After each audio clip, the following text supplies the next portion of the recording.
আল্লাহ সুবহানাহু ওয়া তাআলা যেভাবে বলেছেন, সাহাবীদের আদর্শকে উল্লেখ করে তারা বলতো যে আমরা শুনলাম এবং মেনে নিলাম। এবং আল্লাহ নবী বলেছেন এই শোনাটা আবার যারা অনুপস্থিত তাদের কাছে পৌঁছিয়ে দিতে হবে। কেন?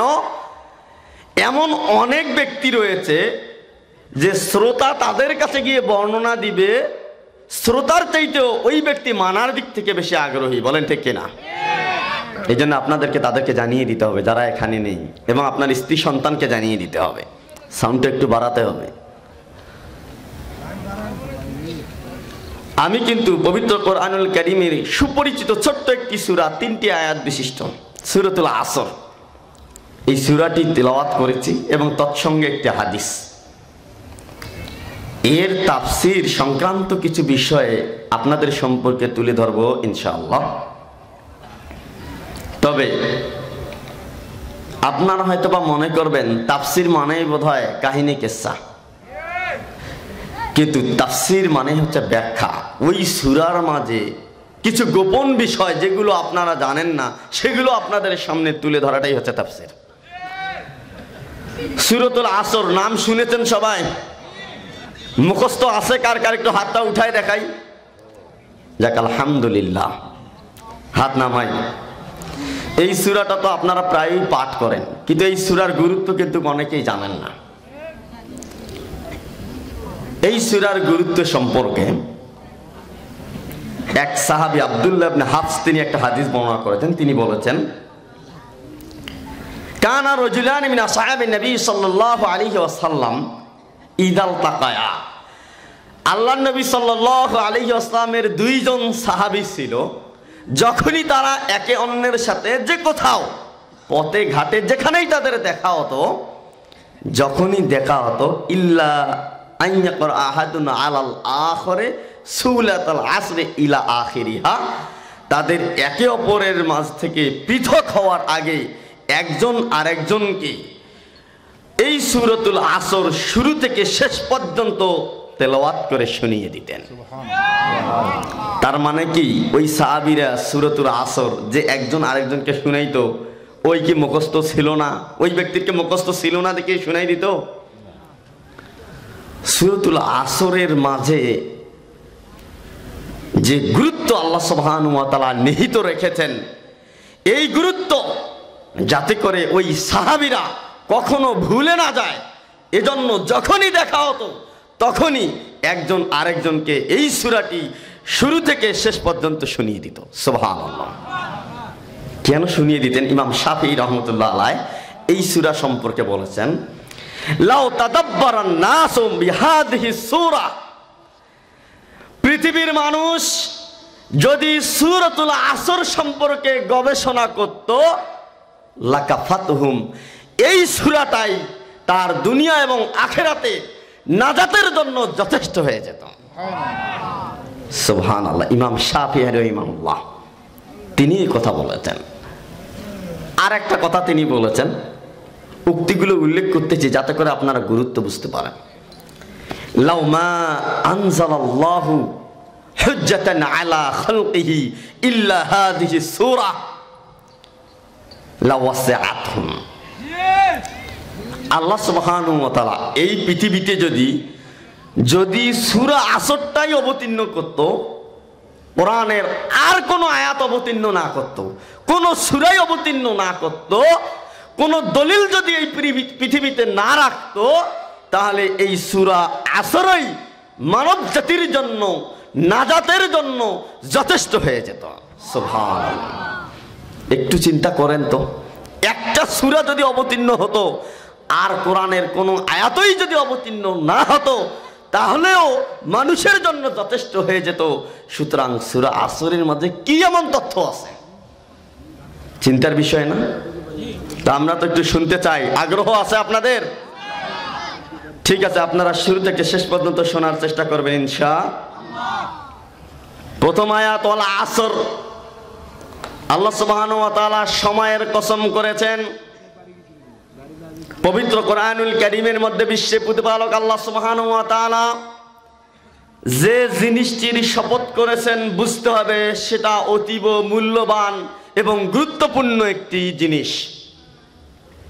যেমন ওয়াল আসর ওয়াল ফাজর নুন ওয়াল কলামি ওয়া মা ইয়াসতুরুন, কলমের শপথ এবং কলম যা লিপিবদ্ধ করে তার শপথ। পবিত্র কুরআনুল কারীমে আল্লাহ সুবহানাহু ওয়া তাআলা অসংখ্য জিনিসের শপথ করেছেন। যে জিনিসগুলোর শপথ করেছেন বুঝতে হবে সেটা গুরুত্বপূর্ণ। সময় আপনার কাছে গুরুত্বপূর্ণ না?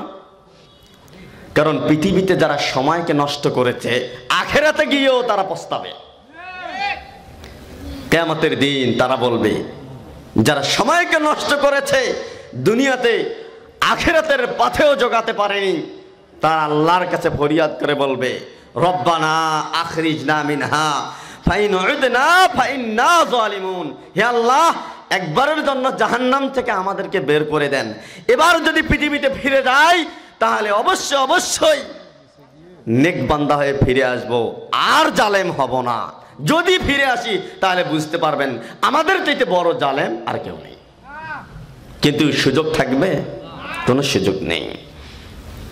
যারা সম্পদ পেয়েছে কিন্তু সম্পদের সদকা করেনি, তাদের ব্যাপারেও বলেছেন তারা কিয়ামতের দিন আফসোস করবে, লাউলা আখরতানি ইলা আজালিন করিব ফাআসাদদাকা ওয়া আকুম মিনাস সালিহিন।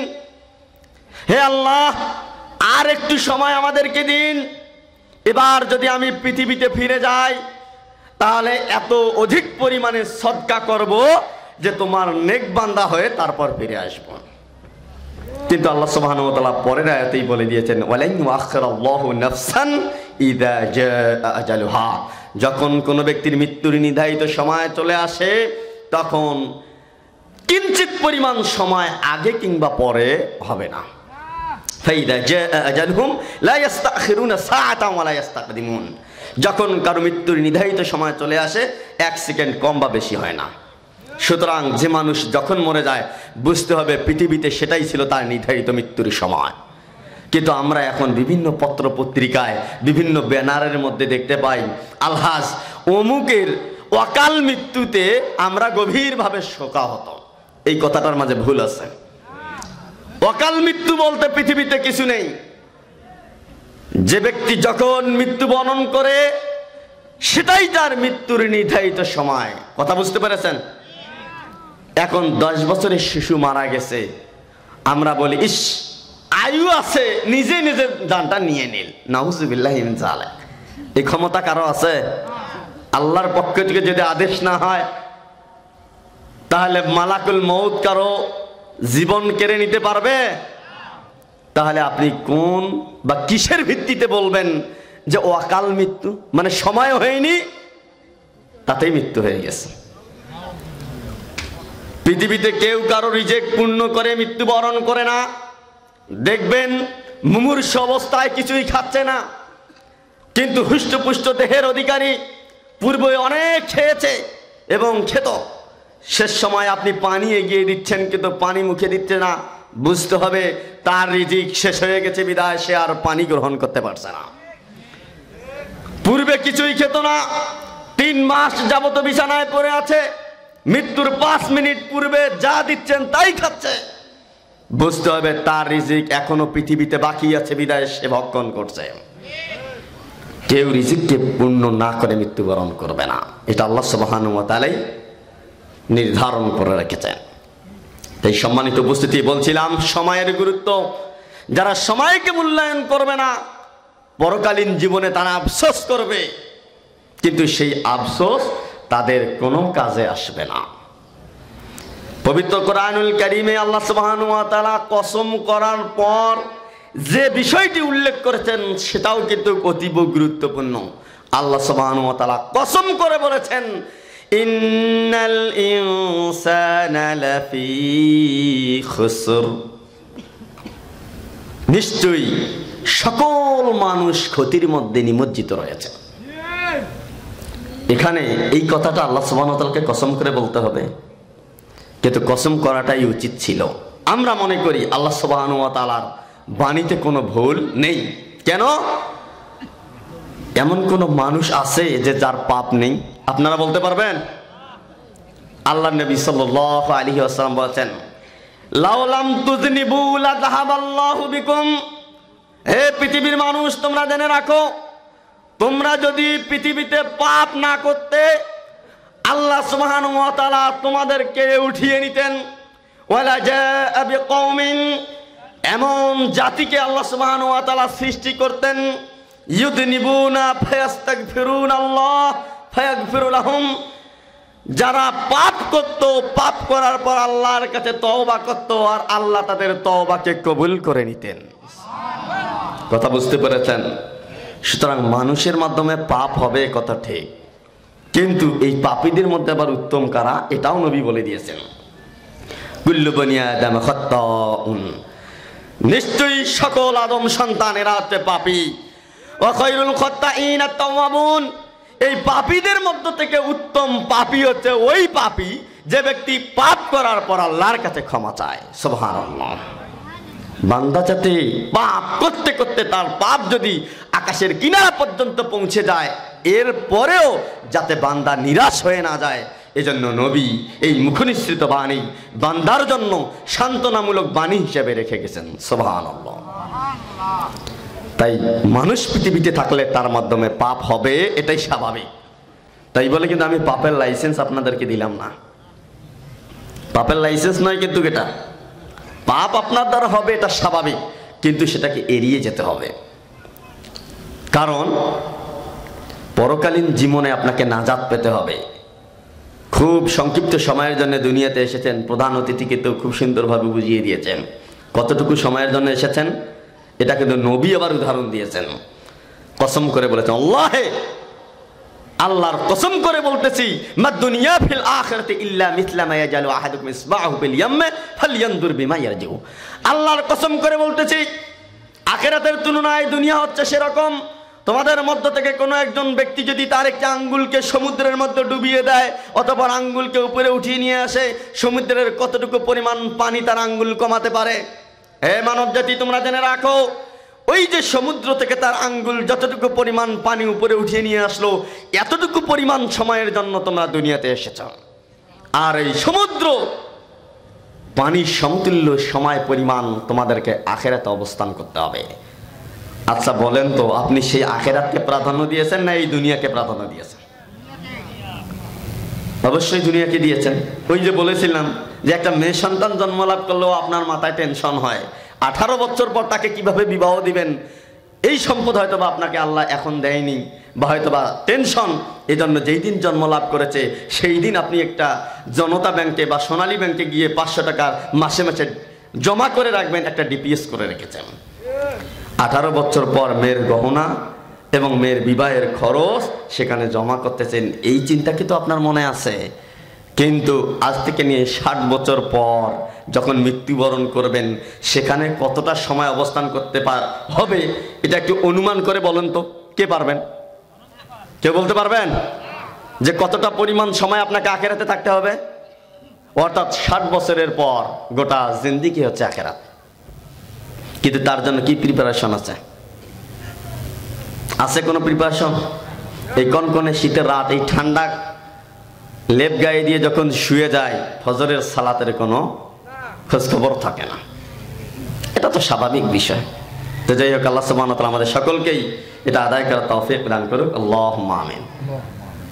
জান্নাত কিন্তু এমনিতেই নয়, হুজিবাতুল জান্নাতু বিল মাকারিহ। এই মাদ্রাসায় একটা ছাত্র ওয়াজ করেছে, জান্নাতকে কষ্টদায়ক বস্তু দ্বারা ঘিরে রাখা হয়েছে, কষ্টকে উপেক্ষা করে জান্নাত লাভ করতে হবে।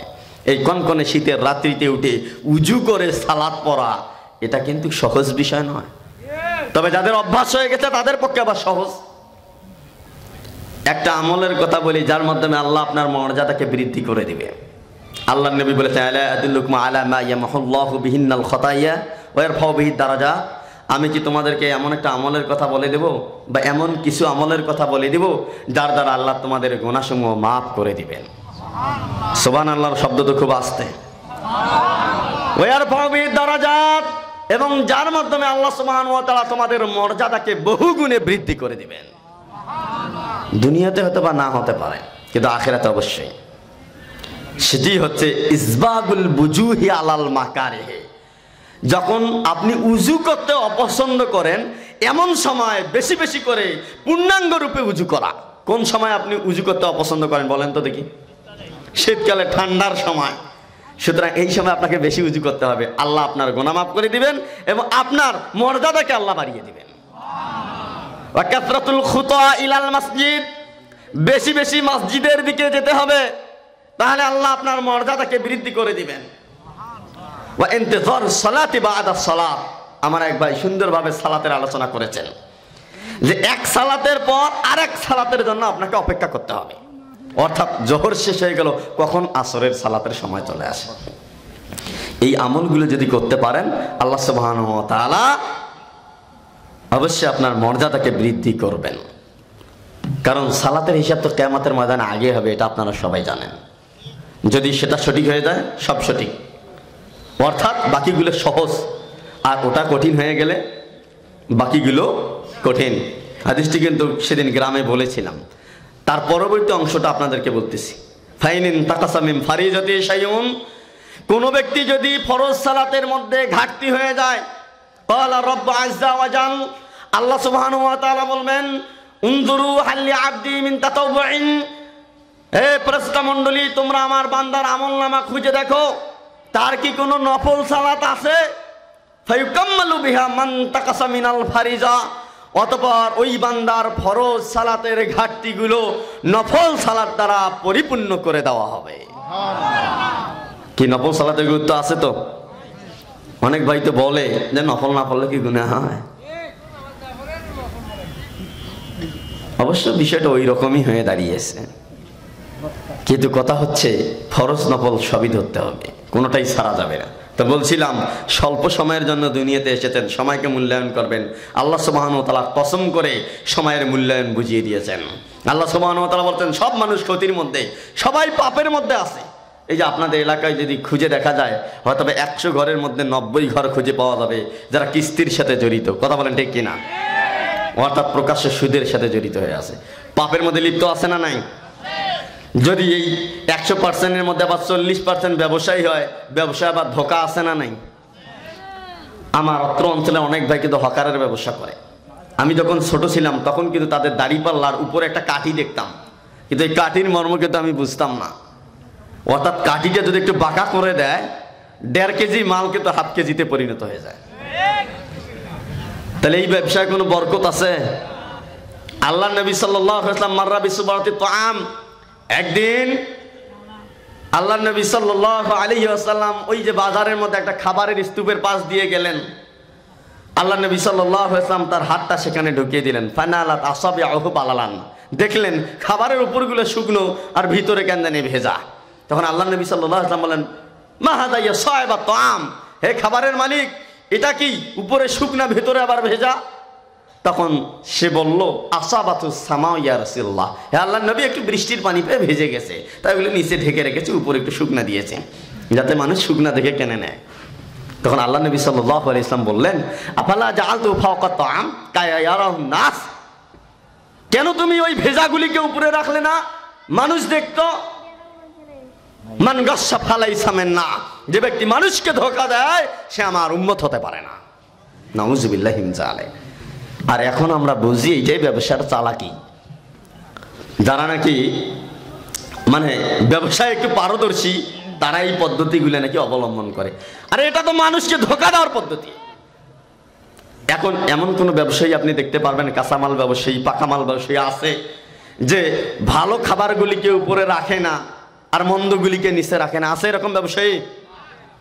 যদি চাল কিনতে যান, অবশ্যই যেটা আগে পড়েছিল একটু সাদা ধরেছে সেটা নিচে, আর ভালোগুলো উপরে। অনুরূপভাবে কাঁচামালের ক্ষেত্রে দেখবেন যেটা 3 দিন আগে নিয়ে এসেছে সেটা নিচে, আর ভালোগুলো একটু উপরে। এটা মডেল। পেঁয়াজগুলো ভেসে ভেসে, ভালোগুলো উপরে আর পচাগুলো নিচের মধ্যে। নাউযুবিল্লাহি মিন যালিক। প্রকাশ্যে মানুষকে ধোঁকা দেওয়া হচ্ছে। আল্লাহ নবী বলছেন এরা আমার উম্মতের অন্তর্ভুক্ত নয়। এভাবে আল্লাহ সুবহানাহু ওয়া তাআলা কসম করেছেন যে সকল মানুষ পাপের মধ্যে আছে, একথা অবশ্যই সত্য। বিভিন্ন দিক থেকে আপনারা খুঁজে দেখেন যে আমরা পাপের মধ্যে রয়েছে। ওই যে কিস্তির কথা বললাম, কিস্তি নেয়নি এরকম লোক এখন খুঁজে পাওয়া আমাদের গ্রামে দুষ্কর হয়েছে। ঘরে ঘরে কিস্তি। যারা কিস্তি নিয়ে চলে তাকে দেখবেন মৃত্যু পর্যন্ত কিস্তি নিয়েই চলতে হয়। কথা বলেন ঠিক কিনা? একটু ছাড়ার চেষ্টা করেন, দেখবেন ইনশাআল্লাহ আল্লাহ আপনাকে সেভাবেই চালাবেন। নিশ্চয়ই সমগ্র মানুষ ক্ষতির মধ্যে নিমজ্জিত রয়েছে। তৃতীয় নম্বর আয়াতে বলেছেন ইল্লাল্লাযীনা আমানু ওয়া আমিলুস সালিহাত ওয়া তাওয়াসাউ বিল হাক্কি ওয়া তাওয়াসাউ বিস সবর। অর্থাৎ আমরা বলে থাকি যে 4 শ্রেণীর মানুষ ব্যতীত, তবে এখানে উদ্দেশ্য হচ্ছে 4 প্রকারের বৈশিষ্ট্য যার মাঝে রয়েছে তারা ব্যতীত। 4টি বৈশিষ্ট্য যাদের মাঝে আছে তারা ক্ষতির মধ্যে নেই। 1, আমানু, যারা আল্লাহর প্রতি ঈমান এনেছে। কারা কারা আল্লাহর প্রতি ঈমান এনেছেন একটু হাত তুলে দেখান তো দেখি। আল্লাহর প্রতি কারা কারা ঈমান এনেছি? আল্লাহকে তো বিশ্বাস করি ইনশাআল্লাহ সবাই, নাকি?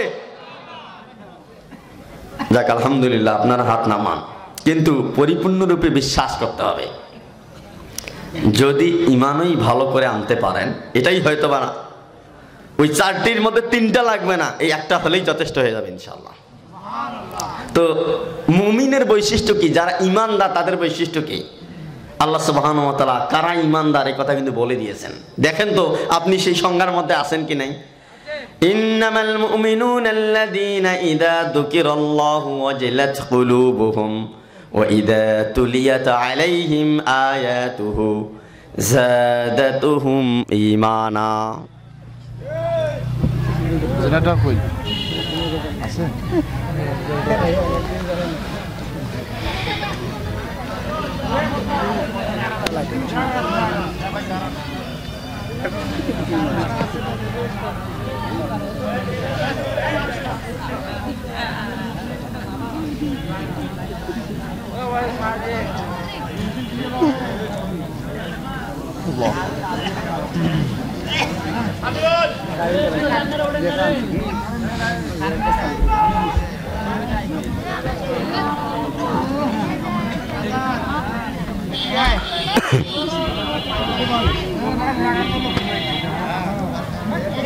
কি কাছে নাই ওই এত ভালো লাগে।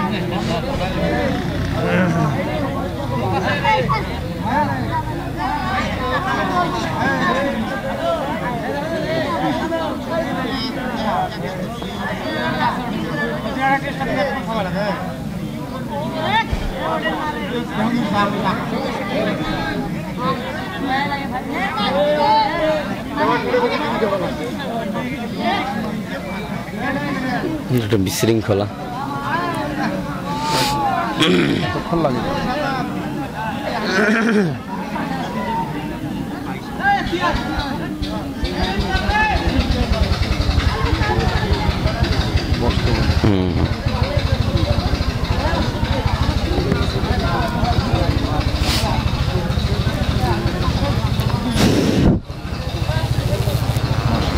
মাশাআল্লাহ, আলহামদুলিল্লাহ।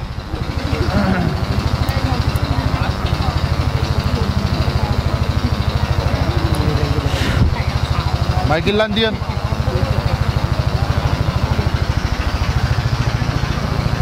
মানে ভোলটা এখনো ঠিক হচ্ছে না, তো এই জন্য এরা দিচ্ছেন।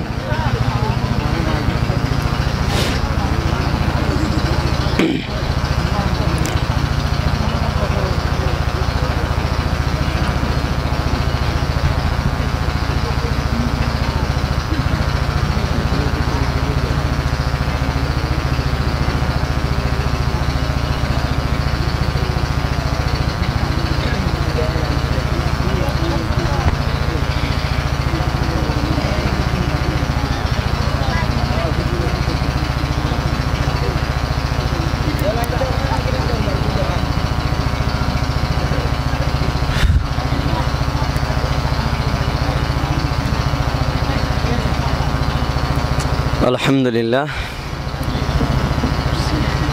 আলহামদুলিল্লাহ। ভাই বিশৃঙ্খলা করবেন না, যান্ত্রিক ত্রুটি এটা হতে পারে। তো বলছিলাম যে একটি বৈশিষ্ট্য, যদি আল্লাহর প্রতি ঈমান আনতে পারেন, ঈমানদারের বৈশিষ্ট্য কি?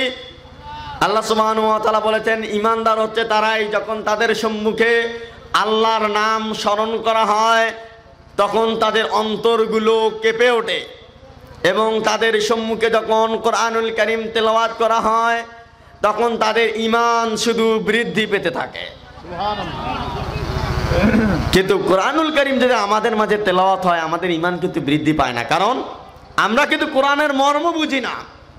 মা আয়েশা রাদিয়াল্লাহু তাআলা আনহা বলেন, আল্লাহর নবী সাল্লাল্লাহু আলাইহি সাল্লাম যখন সালাতে দাঁড়াতেন, অফি কলবিহি আজিরুন কাআজিরিল মিরজালে মিনাল বুকায়ে, আল্লাহর নবী সাল্লাল্লাহু আলাইহি সাল্লাম সালাতে দাঁড়ালে কোরআনুল কারীম তেলাওয়াত করতেন, তখন আল্লাহর নবী সাল্লাল্লাহু আলাইহি সাল্লামের বুকের ভেতর থেকে গড়গড় গড়গড় আওয়াজ চলে আসতো।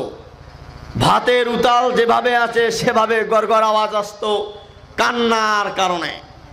যখন জাহান্নামের আয়াতগুলো চলে আসতো, হয়তোবা তিনি আর ধৈর্য ধারণ করতে পারতেন না। কিন্তু আমরা কোরআনের অর্থ বুঝি না, মর্ম বুঝি না বিধায় আমাদের কিন্তু কান্না আসে না। তাহলে ইমানদারের বৈশিষ্ট্যই হচ্ছে আল্লাহর নাম স্মরণ হয়ে তাদের অন্তর ভয়ে কেঁপে উঠবে, এবং কোরআনুল কারীম তেলাওয়াত করা হলে তাদের ঈমান শুধু বৃদ্ধি পেতে থাকবে। এবং যারা সালাত কায়েম করবে এবং যাকাত দিবে, এটা হচ্ছে ঈমানদারের অন্যতম বৈশিষ্ট্য। তো আলহামদুলিল্লাহ সালাতের বৈশিষ্ট্য আমাদের মাঝে আছে, যাকাতের বৈশিষ্ট্যটা বাড়াতে হবে। হয়তোবা যাকাত দেওয়ার সামর্থ্য নাই, সাধারণ যে দান সদকা এটা অবশ্যই আমাদেরকে বাড়াতে হবে। তাহলে ইনশাআল্লাহ ঈমানদারের অন্যতম একটি বৈশিষ্ট্য আমাদের মাঝে চলে আসবে। আল্লাহ সুবহানাহু ওয়া তাআলা অন্যত্র বলেছেন, আল্লাযীনা আমানু বিআয়াতিনা ওয়া কানু মুসলিমিন, যারা আমার আয়াতগুলির প্রতি ঈমান এনেছে এবং মুসলমান হয়েছে, কিয়ামতের দিন তাদের ব্যাপারে ঘোষণা করা হবে, উদখুলুল জান্নাতা আনতুম ওয়া আজওয়াজুকুম তুহবারুন, তোমরা আনন্দ চিত্তে তোমাদের স্ত্রীদেরকে নিয়ে জান্নাতের মধ্যে ঢুকে যাও। সুবহানাল্লাহ। যদি ঈমানদার হতে পারেন তাহলেই যথেষ্ট। তো সংক্ষিপ্তভাবেই বল